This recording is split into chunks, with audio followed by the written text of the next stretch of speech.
Bedford Park is a family drama and love story about two broken souls who, through their unlikely relationship, find a new sense of healing and hope.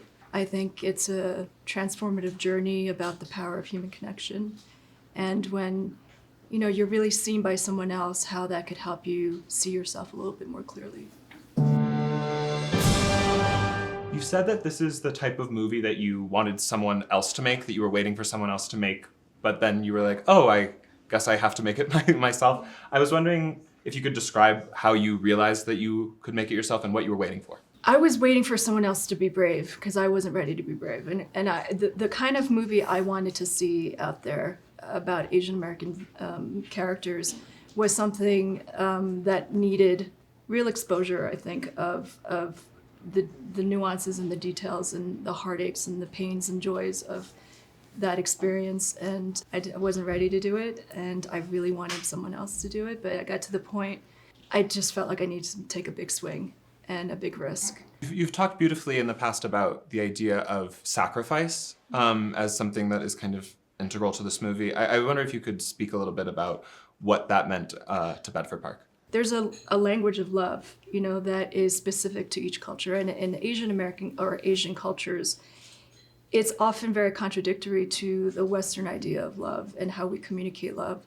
And that's something that I struggled with. At least in my Korean family, the idea of sacrifice was love. It was the love language. We carried our ancestors through the memory of sacrifices, of what they did for us. And it's beautiful, but also can feel like a burden.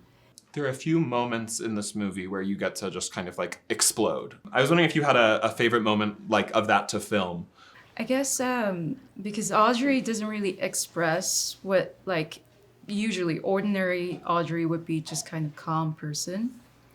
But then how I imagine Audrey was like she has simmering something inside her all the time, like inner struggle that kind of just pokes out, when she's triggered.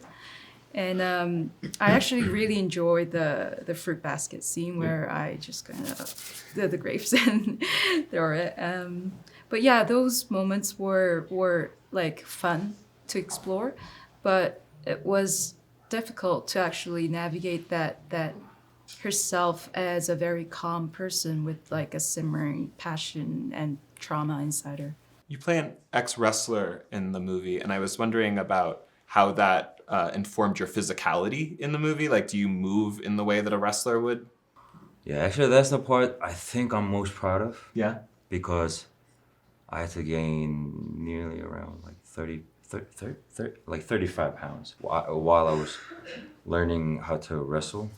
Just basic enough to make people believe, oh, he still has some skill left in him. I don't want to reduce this movie just down to being about the immigrant experience, but I also think at the same time it's kind of political to make a movie set in the US right now that takes on immigrants' internal lives seriously. What do you want people to learn who maybe don't know much about these people when they watch the movie? It's really about encouraging an audience to decenter themselves. We all have patterns in the way we think, the way we see. I guess part of my goal was always to sort of encourage people to get out of that pattern, see something different, see whether it's a culture or a new kind of character or storyline, to make them shift and go, oh, wait. And they willfully pay attention, they willfully listen.